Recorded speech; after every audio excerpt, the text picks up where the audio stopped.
Continuamos hoy, amigo oyente, nuestro recorrido por el libro de Levítico. En nuestro programa anterior comenzamos a estudiar el capítulo 1 de este tercer libro del Antiguo Testamento y avanzamos hasta el versículo 3, donde dice: Si su ofrenda fuere holocausto vacuno, macho sin defecto lo ofrecerá. De su voluntad lo ofrecerá a la puerta del tabernáculo de reunión delante de Jehová. Note usted que dice, de su voluntad lo ofrecerá. Estas palabras representan una libertad de albedrío sin traba alguna. El Señor Jesús dijo, si alguno tiene sed, venga a mí. Esta es una invitación que incluye a toda la familia humana. Nadie es excluido excepto aquellos que se excluyen a sí mismos. El Señor Jesús da una sola condición: si alguno tiene sed. Usted dirá, pues, yo no tengo sed. Bueno, quizá esto no sea para usted. Pero si usted tiene sed, Él le convida a venir y le promete saciar su sed. Isaías también incluyó esto en su invitación en el capítulo 55 de su profecía, versículo 1, donde dice, a todos los sedientos, venid a las aguas. Cualquiera puede venir a Cristo si escoge venir a Él. Debe haber una necesidad y un deseo. Y si usted tiene una necesidad y siente un deseo, ahora es el momento de venir a Cristo Jesús. Ahora notemos que solo dos tipos de animales podían ser usados para el holocausto: los animales silvestres, que eran animales de rapiña, y los animales carnívoros, no eran permitidos en ninguno de los sacrificios. Los animales cuyas vidas dependían de la muerte de otros animales nunca podían revelar a Cristo, quien vino para dar su vida en rescate por muchos. Una restricción adicional era que el animal tenía que ser un animal limpio y amansado. No podía ser producto de la caza. Solo aquello que era de valor y aprecio para su dueño podía ser ofrecido, porque Dios no escatimó ni a su propio Hijo. Cristo sufrió en la cruz, pero el Padre sufrió en el cielo. La restricción final revela que el animal que se ofrecía era obediente al hombre. ¿Qué cuadro tenemos aquí? Cristo era el siervo obediente. Vino para ministrar y fue obediente hasta la muerte. El holocausto es la única ofrenda que se menciona en la Biblia hasta el tiempo del Levítico, y era la ofrenda que debían ofrecer los que querían acercarse a Dios. El holocausto se llama Olá en hebreo. Significa lo que sube. No es irreverente decir que el holocausto se esfumaba, pues era consumido totalmente en el altar. No quedaba nada, sino solo las cenizas. Esto revela que el holocausto es lo que Dios ve en Cristo. Pablo declaró en Efesios capítulo 5 versículo 2 que Cristo se entregó a sí mismo por nosotros, ofrenda y sacrificio a Dios en olor fragante. Aquí en el capítulo 1 de Levítico encontramos en los versículos 9, 13 y 17 que el holocausto era un sacrificio de olor grato para Jehová. Esto es lo que Dios ve en Cristo. Puede que no sea lo que usted ve en Él, ni lo que yo veo en Él, pero es lo que Dios ve en Cristo. Y esa es la cosa más importante. Dios está diciendo que está satisfecho con lo que Jesús hizo por los pecados suyos y por los míos. En realidad, el Evangelio simplemente le pregunta al hombre, ¿estará usted satisfecho? Dios está satisfecho de que Jesús lo haya pagado todo por usted y que le puede salvar perpetuamente si pone su confianza en Él. Pero la pregunta es, ¿está usted satisfecho con este sacrificio de Jesucristo? ¿Tan satisfecho que lo acepte personalmente como paga de sus propios pecados? Notará usted que dice que el sacrificio debe ser un macho, y eso habla de poder. Habla del hecho de que el Señor Jesús es poderoso para salvar y que le puede salvar perpetuamente, según lo declara el escritor a los Hebreos en el capítulo 7 de su carta, versículo 25. Entonces, el sacrificio debe ser sin defecto, lo que quiere decir que el animal tenía que ser un ejemplar ideal y perfecto. Esto habla de la perfección de Cristo, y no hay pecado en Él. Así lo dice el apóstol Juan en su primera carta, capítulo 3, versículo 5. Y el apóstol Pedro, en su primera carta, capítulo 2, versículo 22, declara, el cual no hizo pecado. También el apóstol Pablo, en su segunda carta a los Corintios, capítulo 5, versículo 21, dice, al que no conoció pecado. También el escritor a los Hebreos dice en el capítulo 7, versículo 26, porque tal sumo sacerdote nos convenía, santo, inocente, sin mancha, apartado de los pecadores. Y en el Evangelio según San Mateo, capítulo 3, versículo 17, encontramos las palabras del mismo Padre Celestial, quien hablando desde los cielos dijo, «Este es mi Hijo amado, en quien tengo complacencia». Volviendo ahora al versículo 3 de este capítulo 1 de Levítico, leemos, «De su voluntad lo ofrecerá». Los hombres debían traer su ofrenda voluntariamente. Debido a la muerte expiatoria del pequeño animal, el pecador era recibido por Dios. El animal tenía que ser ofrecido no en vida, sino en muerte.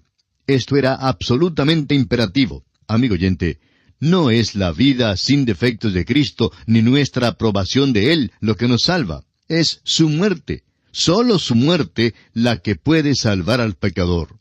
Vimos en nuestro estudio en el Evangelio de Marcos que cuando Cristo murió, el velo del templo se rasgó en dos, dándonos acceso a Dios.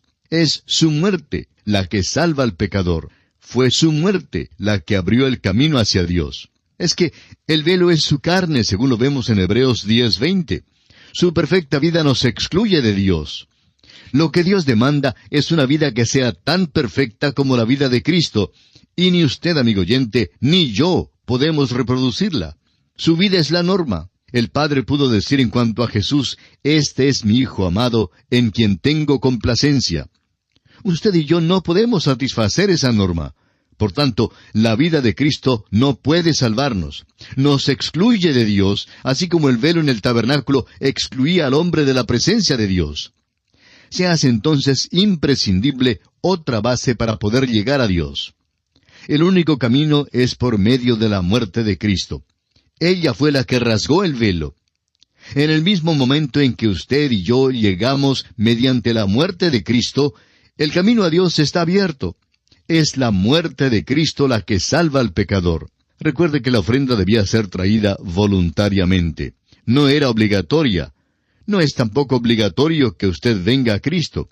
Pero si usted quiere ser salvo, entonces tendrá que venir a Cristo. Dios no tiene otro camino.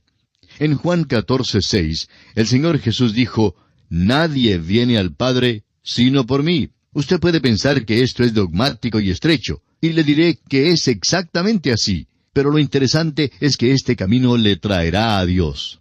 Ahora, no es un hecho que usted tiene que venir. Allí es donde entra en juego su libre albedrío. No es obligatorio que usted venga, pero si quiere venir a Dios, entonces tendrá que venir por este único camino, porque Dios ha escogido este camino. El hecho es que Él no puede aceptar la justicia suya. No quiere ni una fracción de su propia justicia. El apóstol Pablo, escribiendo a Tito, dice en el capítulo 3, versículo 5, «Nos salvó, no por obras de justicia que nosotros hubiéramos hecho, sino por su misericordia». Volviendo ahora al versículo 3 de este capítulo 1 de Levítico, leemos que dice, «a la puerta del tabernáculo». Este es otro imperativo.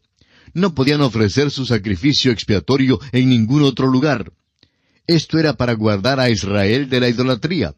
Estaban tan predispuestos a caer en la idolatría, y cayeron tantas veces, que por fin ésta llegó a ser la causa de la cautividad babilónica.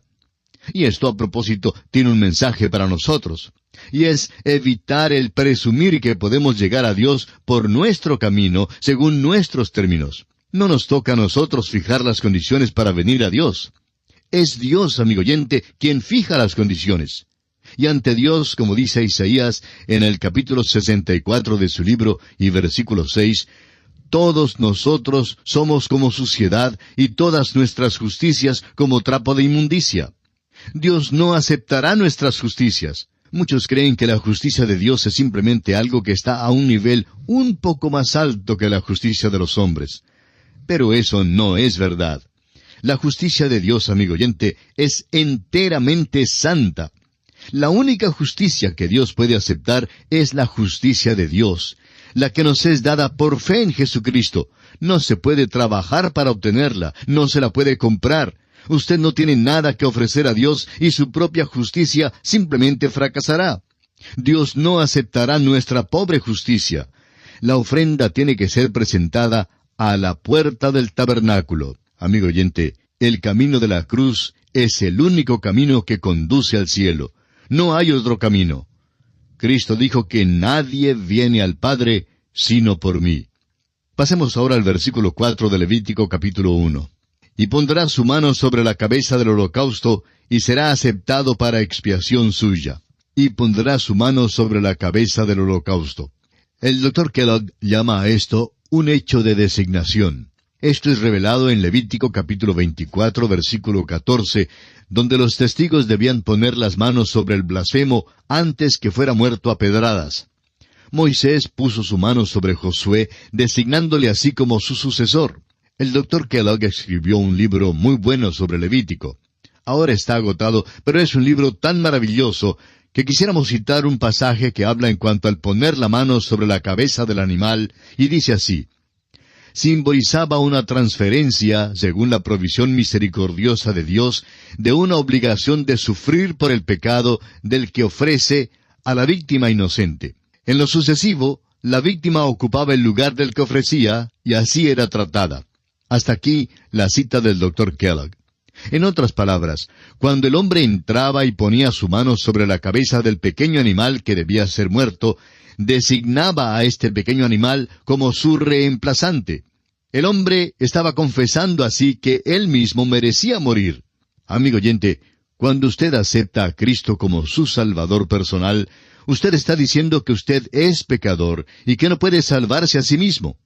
Expresa que usted desea arrepentirse de sus pecados y que desea acudir al Salvador y que quiere vivir para Él. El pequeño animal moría como sustituto de quien lo ofrecía. Eso es lo que Cristo hizo por nosotros. Cuando usted acepta a Cristo, usted pone su mano sobre Él. Le designa como su Salvador personal. Hay quienes parecen tener la idea de que hay algún mérito en la acción misma de la imposición de las manos. Creen que hay alguna transferencia de poder. Lo único que puede ser transferido, amigo oyente, por medio de la imposición de las manos son los microbios patógenos. No se transfiere nada, sino que designa a otro para tomar su lugar. Cuando ponemos las manos sobre un misionero, como lo hizo la iglesia en Antioquía con Pablo y Bernabé, designamos que está saliendo en nuestro lugar, que es nuestro representante. Cristo, pues, tomó nuestro lugar. Esto es lo que significan las palabras del apóstol Pablo en su segunda carta a los Corintios, capítulo 5, versículo 21. Por nosotros lo hizo pecado. Y en Romanos 4:25, donde dice, el cual fue entregado por nuestras transgresiones. En el hebreo original, esta imposición de manos sobre el animal ofrendado significa el poner las manos de tal manera que pesan sobre otro. Sobre mí pesa tu furor, es como traduce el Salmo 88:7, la Biblia de Jerusalén. Esta parte de la ceremonia habla de la expiación y la aceptación de parte de Dios de la ofrenda mediante la muerte de la víctima. Será aceptado para expiación suya. Estas son las últimas palabras del versículo 4 de Levítico 1. Hemos dicho antes que la expiación quiere decir encubrir y no quitar.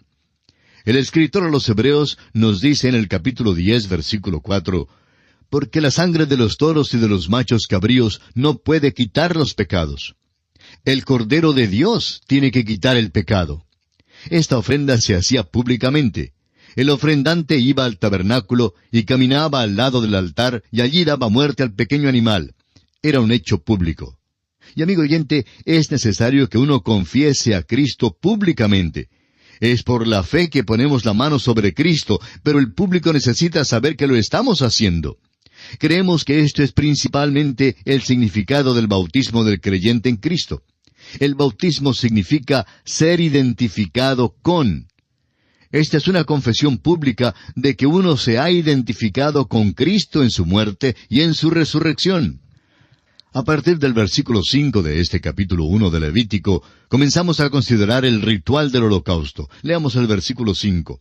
Entonces degollará el becerro en la presencia de Jehová, y los sacerdotes, hijos de Aarón, ofrecerán la sangre, y la rociarán alrededor sobre el altar, el cual está a la puerta del tabernáculo de reunión.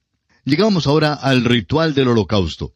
El pecador debía traer la víctima para la ofrenda a la entrada del tabernáculo donde se encontraría con un sacerdote. El pecador mismo mataba a la víctima. Hay una sola excepción que notaremos en los versículos 14 y 15. El apóstol Pablo nos dice en Romanos 6:23, la paga del pecado es muerte. Aquí el inocente muere por el culpable. De la misma manera, también Cristo padeció una sola vez por los pecados, el justo por los injustos, según lo expresa el apóstol Pedro en su primera carta, capítulo 3, versículo 18. Nuestros pecados, amigo oyente, mataron a Jesucristo. El pecado mío y el pecado suyo causaron la muerte de Cristo. Nos cansamos a veces de escuchar los argumentos en cuanto a quién causó la muerte de Cristo. Acusan a los príncipes religiosos, a la nación de Israel, a la nación romana, en fin. Pero, amigo oyente, pueden arguir todo lo que quieran. El hecho es que si yo no fuera pecador, y si usted no fuera pecador, ninguno le habría matado. Fue nuestro pecado que le mató. Notemos ahora que cada sacrificio tenía que ser muerto. O bien el pecador o el sacerdote que representaba a la nación mataba a la víctima. No había perdón aparte de la sangre derramada de la víctima. Y así hoy en día es sólo la sangre de Cristo la que nos puede limpiar de todo pecado. Después de matar la víctima, el sacerdote era quien se encargaba de lo demás. Rociaba la sangre sobre el altar. La sangre simbolizaba la vida y el rocío la presentaba a Dios. Leamos ahora los versículos 6 al 9 de este capítulo 1 de Levítico. Y desollará el holocausto y lo dividirá en sus piezas. Y los hijos del sacerdote Aarón pondrán fuego sobre el altar y compondrán la leña sobre el fuego. Luego los sacerdotes hijos de Aarón acomodarán las piezas, la cabeza y la grosura de los intestinos sobre la leña que está sobre el fuego que habrá encima del altar. Y lavará con agua los intestinos y las piernas, y el sacerdote hará arder todo sobre el altar. Holocausto es ofrenda encendida de olor grato para Jehová. Todo tenía que hacerse decentemente y con orden. Dios no es un Dios de confusión, amigo oyente. La ofrenda debía ser despedazada en porciones para que pudiera ser descubierta y también para que pudiera ser consumida con más facilidad por el fuego. La vida interior del Señor Jesucristo ha sido abierta para nuestra inspección ya por más de 2000 años. Y en verdad, Jesucristo ha sido examinado más que cualquier otra persona. Hay más desacuerdo en cuanto a Jesucristo que en cuanto a cualquier otro personaje histórico.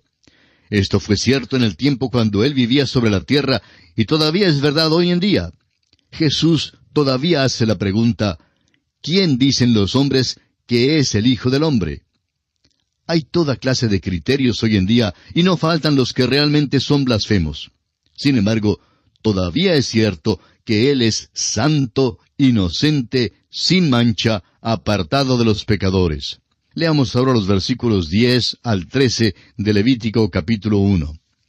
Si su ofrenda para holocausto fuere del rebaño, de las ovejas o de las cabras, macho sin defecto lo ofrecerá. Y lo degollará al lado norte del altar delante de Jehová. Y los sacerdotes hijos de Aarón rociarán su sangre sobre el altar alrededor. Lo dividirá en sus piezas, con su cabeza y la grosura de los intestinos.